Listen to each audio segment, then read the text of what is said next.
Hi, Pep. If I could just ask a couple about, first of all, just your thinking behind moving training today and why that's important for your team. We'll train tomorrow morning. Quite unusual though, is it? No. I've done it a few times. Maybe not a lot, but I did a few times, yeah. Sometimes I prefer it. Don't see each other, and it was so demanding game against Bournemouth, and I prefer this here at home, and tomorrow morning we train.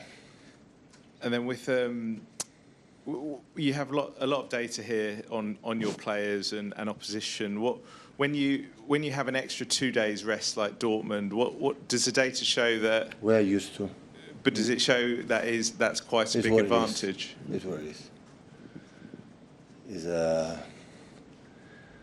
No word's going to change the schedule because we have a lot of games competitions. Is where it is. So Germany and France, all the people in Champions League try to play on Friday to have more games, and he is completely opposite. And I don't train in England. I go to train in Germany. I'm going to train in French. So just in case they want me. So that's why it's where it is. Pep, how important is this run of home games for you, not just in the Champions League, but massively in the Premier League as well? Always in Champions League in the old format when we were make 9 points in home games, and you have one victory away, always you are qualified. And now it's completely different. Okay, the format, and of course if we are able to do what you have to do, so win at home, that I'm not saying it will be easy, because Dortmund in this competition in Champions League always they I would say they perform their best I would say, because always arrive in the later stages and always go through in the group stages, but with 9 points more we'll be of course qualify between the 24, but we'll be close to be in the first 8. Do you feel in some ways better prepared for the Champions League this season, the new format? Maybe I was not clear enough, like you have been 1,000 million times here. It's not about we are prepared in the new format or not. Last season we were injured. 50% of the squad was injured during month and month. And especially in that period, what defined the Champions League qualify, because there are a lot of games. So that was the reason why. Of course, we are prepared for that format, for the old one, and maybe with the Ferin thing for the new format. So we will be ready. It's just last season we have a lot of problems in terms of we didn't have players, and that was more difficult. Hi Pep, big night for Erling tomorrow night, playing against his former club. Just when you think back to the player you watched playing for Dortmund and the one here, obviously he still scores a lot of goals, but how different has he become, or is he very much the same, do you think? First of all, it's not the first time. I think Erling played against BVB, and I think when he was there, he played against us 1 or twice. And I think he's going to do the press conference, right? So he's a perfect question for him.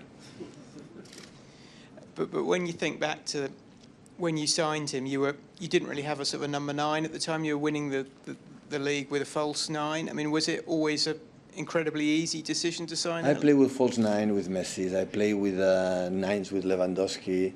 I play with 9s with Sergio Agüero, and I play 9 here with Phil Foden, false 9, and now with Erling we cannot play with false 9 because it's too good being as a 9. So I adapt, always try to my players. Hi Pep. I think it's about 14 games in around the next 60 days. Is this the most exciting part of the campaign? And if this... Sorry? Is this the most exciting part? 14 games? No. 14 games in 60 days coming up. But is this after Liverpool, I have 10 days off. I'm going to holidays. Yeah. So, but is the period... And after? Yeah, is the period coming break. up the most exciting part of the season, and does it set you up for the rest of the campaign? Yeah, but so you have international break September, October, November, and after that we start in this country, November, December, January, February is wow.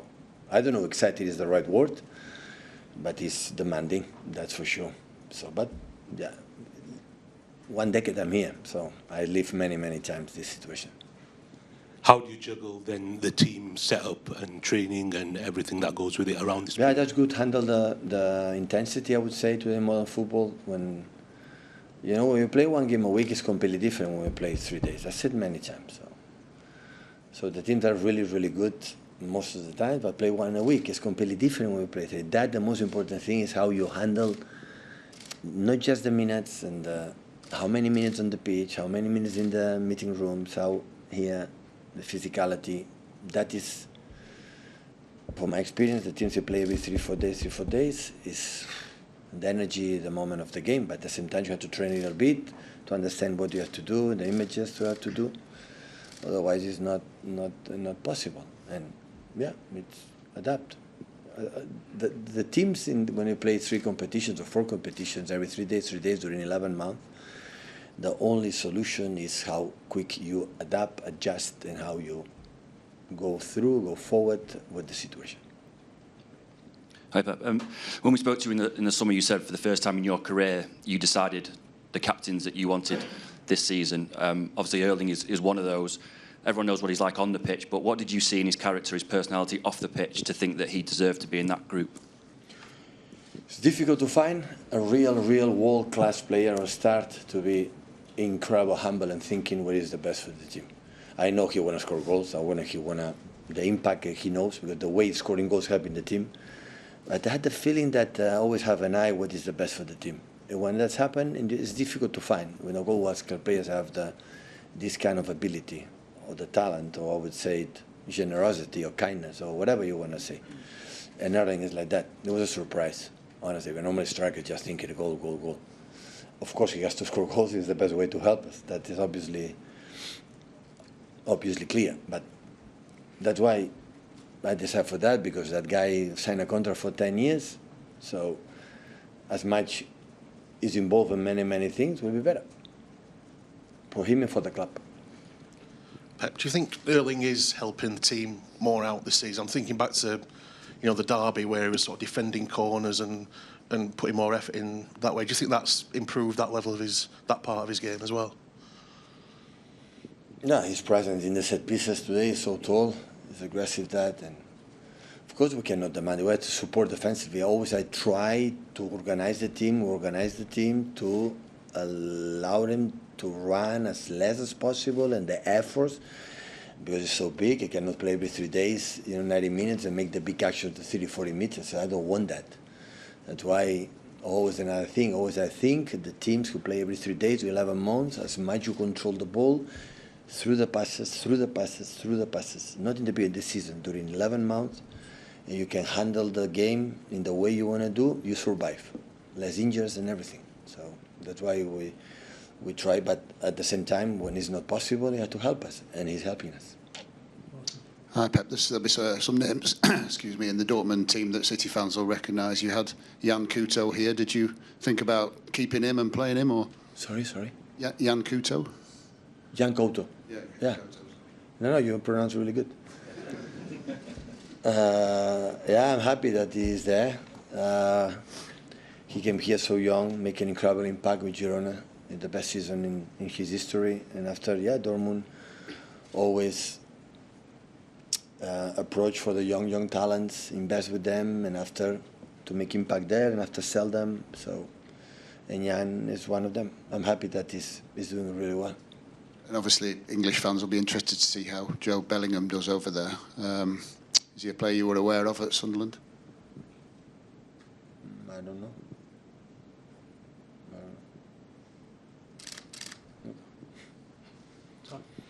Hi, Pep. Just on Erling's leadership, he's obviously quite a light-hearted guy at times. He likes, to joke around. We see that in his YouTube and his social media. Does it help having someone like that in a leadership group that can kind of lighten the mood and make it less serious at times and take the pressure off people? Yeah, it's a new generation. The generation is part of the old generation like you and me. So the social media is completely different, right? So we are not as much involved. But the new generation, they grew up, for the little babies in that, and part of the lives, and they want to do it. As much as respect And always I tell them, be alert. That's all, you know, be alert. So don't show much your... But they can do whatever they want. As much as respect the club, the mates, and especially their private life, it's good. Thank you, everyone.